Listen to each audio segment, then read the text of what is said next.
ہمارا درس قرآن پانی پینے کے آداب کے بیان میں چل رہا تھا۔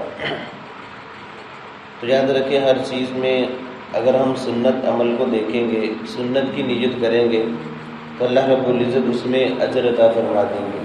تو اس لیے علماء فرماتے ہیں کہ سنتیں زیادہ سے زیادہ سیکھنی چاہیے تاکہ ہمیں ہر عمل میں سنت طریقہ پتہ چل جائے اور ہر عمل ہی ہمارا اجر و ثواب کا باعث بن جائے۔ اب پانی پینے کی بھی سنتیں اللہ کے نبی صلی اللہ علیہ وسلم نے بیان فرمائی کہ جب پانی پینے لگو، ایک تو بیٹھ کر پانی پینا، دوسرا بسم اللہ پڑھ کر پانی پینا، تیسرا دائیں ہاتھ سے پانی پینا، چوتھا پانی کے اندر سانس نہ لینا، پانچواں پانی کو 3 سانسوں میں پینا، پھر پانی کو دیکھ کر پینا، اور آخر میں الحمدللہ کہنا پانی پی کر۔ یہ عام طور پر یہ پانی پینے کی سنتیں ہیں۔ اب ہر بندہ یہ نیت کر لے کہ میں نے ایسے ہی پانی پینا ہے۔ میں بیٹھا اس لیے ہوں کہ اللہ کے نبی نے بیٹھ کے پانی پینے کا حکم دیا ہے، یہ سنت ہے۔ اب پانی پینے میں ایک سنت زندہ ہو گئی، پھر بسم اللہ پڑھنے کا حکم ہے، اس لیے میں نے بسم اللہ پڑھی، 2 سنتوں کی نیت ہوگی۔ پھر سانس برتن کے اندر نہیں لینا، برتن کو جدا کرنا ہے، اس کی نیت کر لی تو 3 سنتوں کی نیت کر لی تو 3 سنتیں زندہ ہوگی۔ اس لیے ہر سنت کی بندہ نیت کرے گا، اس پر اتنا ہی اجر ملتا چلا جائے گا۔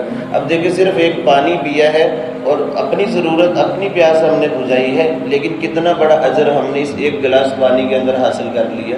تو اس لیے سنتیں زیادہ سے زیادہ ہمیں سیکھنی چاہیے کہ اللہ کے نبی کی سنتوں میں اللہ نے نورانیت رکھی ہے، برکت رکھی ہے، روحانیت، ایک نور رکھا ہے جو بندے کو محسوس ہوتا ہے جب بندہ سنت زندگی پر چلتا ہے۔ تو یہ پانی کی سنتیں ہیں۔ اب کچھ مسائل ایسے ہیں جو ہمارے معاشرے میں چل جاتے ہیں، پانی کھڑے ہو کر پینا یا بیٹھ کے پینا۔ یاد رکھیے، حکم تو یہی ہے کہ پانی بیٹھ کر پینا چاہیے، بلا ضرورت کھڑے ہو کر پانی نہیں پینا چاہیے۔ لیکن ایک آدھ مرتبہ آپ صلی اللہ علیہ وسلم نے خود بھی کھڑے ہو کر پانی پیا ہے، بیان جواز کے لیے، کہ اگر کوئی آدمی کھڑے ہو کر پانی پی لیتا ہے کسی مقام پر تو ہم یہ کہیں گے کہ خلاف سنت ہے یا بہتر نہیں ہے اس کے لیے، باقی حرام اور گناہ گار نہیں ہوگا وہ کھڑے ہو کر پانی پینے سے بھی، لیکن بہتر جو عاشق صادق ہوتا ہے، سچا عاشق ہوتا ہے، وہ تو نبی کے ایک طریقے پر مر مٹتا ہے۔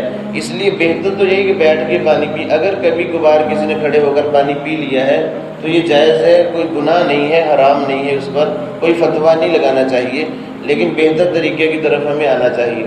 اسی طرح 3 قسم کے پانی ایسے ہیں جو کھڑے ہو کر پینے جائز ہیں۔ مثلاً زمزم کا جو پانی ہے، اس کو کھڑے ہو کر پینا آپ صلی اللہ علیہ وسلم سے ثابت ہے، اور کھڑے ہو کر پینا جائز ہے، پی سکتے ہیں، لیکن اس میں ہم لوگ تکلف کرتے ہیں۔ اگر آپ بیٹھے ہوئے ہیں، زمزم کا پانی ملا تو اس کے لیے الگ سے کھڑے نہ ہوں، بلکہ بیٹھے بیٹھے ہی پانی پی لیں۔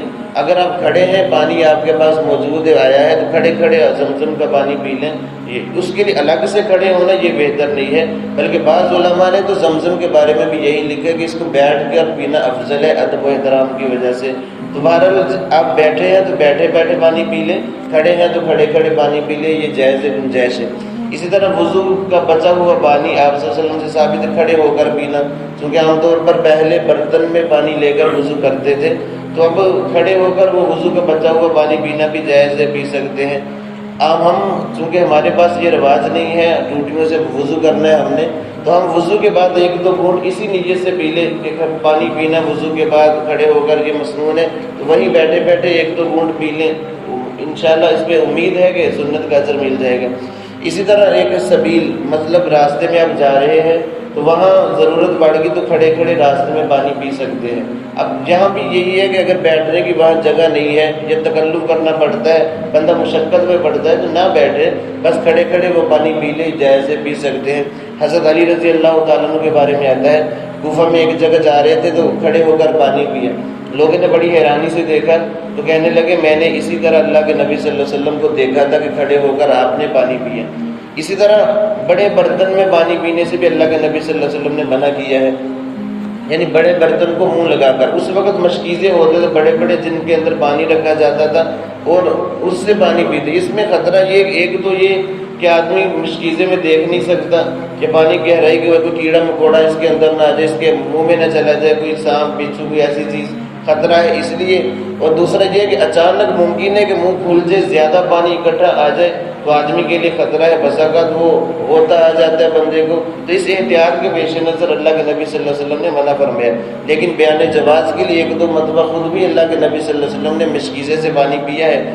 ایک صحابی کے بارے میں آتا ہے، انہوں نے مشکیزہ لٹکایا ہوا تھا ایک دیوار کے ساتھ، تو اللہ کے نبی نے وہاں کھڑے ہو کر پانی پیا مشکیزے کے ساتھ۔ اور حضرت غالباً ابو قبشہ رضی اللہ تعالیٰ عنہ تھے، انہوں نے بعد میں وہ مشکیزے کا منہ کاٹ کر اپنے پاس رکھ لیا بطور تبرک کے کہ اس مشکیزے کو میرے نبی کے ہونٹ لگے ہیں، اب کسی اور کے ہونٹ اس مشکیزے کو نہیں لگ سکتے، وہاں سے کاٹ کر اپنے پاس محفوظ کر لیے برکت کے طور پر۔ یہ صحابہ کرام کا عشق اور محبت تھی۔ تو بہرحال بیٹھ کر پینا ہی سنت ہے، بہتر ہے، اسی پر ہمیں عمل کرنا چاہیے۔ دوسرا ایک مسئلہ یہ چلتا ہے کہ کھانے سے پہلے پانی پینا، درمیان میں، بعد میں، اس کے بارے میں یاد رکھیں شریعت اسلامیہ نے کوئی پابندی نہیں لگائی، یہ ہر بندے کی اپنی طبیعت اور مزاج پر منحصر ہے۔ جب اس کا دل چاہ رہا ہے، وہ محسوس کر رہا ہے کہ مجھے پیاس لگی ہے، تو پانی پی لینا چاہیے، لیکن ان سنتوں کا خیال کرتے ہوئے جو آپ کے سامنے شروع میں بتا دی گئی۔ لیکن کھانے سے پہلے پینا، بعد میں، درمیان میں، طبی اعتبار سے حکماء کرام جو ہیں وہ فرماتے ہیں طب الگ چیز ہے، شریعت الگ چیز ہے۔ حکیم ڈاکٹر کسی چیز کی پابندی لگا دے، وہ اس کا، وہ آدمی کا اپنا فعل ہے، اس کی مزاج کو، طبیعت کو دیکھتے وہ کہہ دیتا ہے۔ ہمارے یہاں عام طور پر جب منع کیا جاتا ہے کھانے کے بعد پانی نہ پیے، وجہ یہ ہے کہ ہم لوگ کھانا سنت طریقے سے کھاتے نہیں ہیں۔ سنت طریقہ کیا ہے کہ کھانے کے 3 حصے، پیٹ کے 3 حصے کیے جائیں، ایک کھانے کے لیے، ایک پانی کے لیے، ایک ہوا کے لیے، یعنی اس کا مطلب یہ ہے کہ بھوک رکھ کر کھانا کھانا۔ اس طریقے سے ہم کھانا کھائیں تو بعد میں جتنا مرضی پانی پی لیں، کوئی حرج نہیں ہے، کوئی گناہ نہیں ہے۔ حکماء جو منع کرتے ہیں، ہم کھانا ٹھونس لیتے ہیں، جب وہ حلق تک پہنچ جاتا ہے، پھر جب اوپر سے ہم پانی پیتے ہیں نا، تو یہ بہت خطرناک ہوتا ہے۔ ظاہر بات ہے کھانے نے جا کر پیٹ میں پھولنا ہے، اس کو جگہ چاہیے، جب پانی چلا جائے گا کھانے کو اپنی وہ ہضم ہونے میں جگہ نہیں ملے گی، اس کو پھولنے میں جگہ نہیں ملے گی، جس سے معدہ خراب ہو جاتا ہے۔ تو تب جب ایسا معاملہ ہو تو پانی بعد میں نہیں پینا چاہیے، یہ صحت کے لیے نقصان دہ حکماء فرماتے ہیں۔ اسی طرح حکماء کہتے ہیں کہ پانی پہلے پی لینا چاہیے، پہلے پی لینا ایسا ہے جیسے سونا ہے، درمیان میں پی لینا جیسے چاندی، بعد میں پینا جیسے مٹی ہے یا عذاب ہے۔ یہ حکماء کی باتیں، شریعت سے ان کا کوئی تعلق نہیں ہے۔ آپ کو جب ضرورت محسوس کر رہے آپ پانی پی لیں، سنت طریقے کے ساتھ پی سکتے ہیں، اس میں کوئی حرج نہیں ہے۔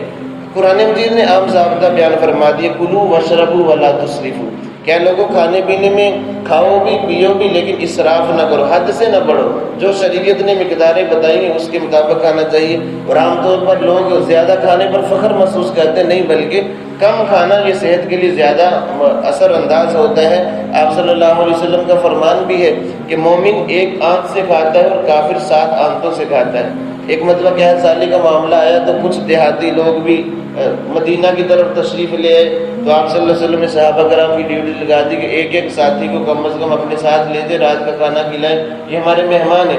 اب ایک آدمی تھا، وہ اللہ کے نبی صلی اللہ علیہ وسلم کے پاس ٹھہرا، آپ صلی اللہ علیہ وسلم نے اس کا اکرام کیا، جو کچھ گھر میں تھا وہ بیچارہ آیا اور سب کچھ کھا گیا، اللہ کے نبی کے لیے کچھ نہ چھوڑا۔ دوسرا دن پھر ایسا ہی ہوا، حضرت میمونہ رضی اللہ تعالیٰ عنہ کے گھر میں تھے، اور انہوں نے تو بد دعا کی کہ اللہ تعالیٰ اس کے کھانے میں برکت ہی نہ دے۔ تو آپ صلی اللہ علیہ وسلم نے خیر کچھ، ظاہر بات مہمان تھے، اور مہمان کی طرف سے اگر ایسے معاملات ہو بھی جائیں تو میزبان کو برداشت کرنا چاہیے، اس کو ڈانٹنا یا اس کی کو بے عزت کرنا یہ شرعاً جائز نہیں ہے۔ اب آپ کا کھانا بھی وہ کھا گیا، 2 دن ساتھ رہا، تیسرے دن جب آیا اس نے کلمہ پڑھا، مسلمان ہو گیا آپ صلی اللہ علیہ وسلم کے اخلاق کو دیکھ کر، اور تیسرے دن بہت تھوڑا سا کھانا کھایا۔ اس پر اللہ کے نبی صلی اللہ علیہ وسلم نے فرمایا کہ مومن ایک آنکھ سے کھاتا ہے اور کافر 7 آنکھوں سے کھاتا ہے۔ مطلب مومن کے سامنے آخرت ہوتی ہے، وہ کھانا کھاتا ہے، اس کی نیت کیا ہوتی ہے کہ میرے اندر تقویت ہے، میں عبادت کر سکوں، کمزوری نہ ہے اللہ کی بات میں۔ اور کافر کا سارا مقصد صرف پیٹ کو بھرنا ہوتا ہے، جس طرح جانور پیٹ کو بھرتا ہے، اس لیے کافر زیادہ کھاتے ہیں۔ تو جو لوگ زیادہ کھانے پر فخر کرتے ہیں ان کو ذرا سوچنا چاہیے، کم کھانا، کم سونا، کم بولنا، یہ چیزیں صحت کے لیے بہت ہی اچھی ہیں، ہمیں ان چیزوں پر آنا چاہیے۔ تو شریعت اسلامیہ نے کچھ ہمیں اصول بتا دیے ہیں۔ ان اصولوں کے تحت ہم زندگی گزاریں تو انشاءاللہ اسی میں ہماری دونوں جہانوں کی کامیابی اور راحت ہے، وگرنہ اس سے ہٹ کر پھر ہمارے لیے ہی اپنے لیے مصیبت ہے۔ اس لیے ہمیں سنت کو سیکھنا چاہیے، سنت عمل پر آنا چاہیے۔ ایک ایک سنت اللہ کو اپنے زمین و آسمان سارے نظام سے زیادہ محبوب ہے، کیونکہ محبوب کی ہر ادا محبوب ہوتی ہے۔ ہمارے نبی صلی اللہ علیہ وسلم اللہ کے محبوب ہیں، تو اللہ کے نبی کی سنتیں طریقے بھی اللہ کو محبوب ہیں، اور جو ان طریقوں پر عمل کرے گا وہ بھی اللہ کا محبوب بن جائے گا۔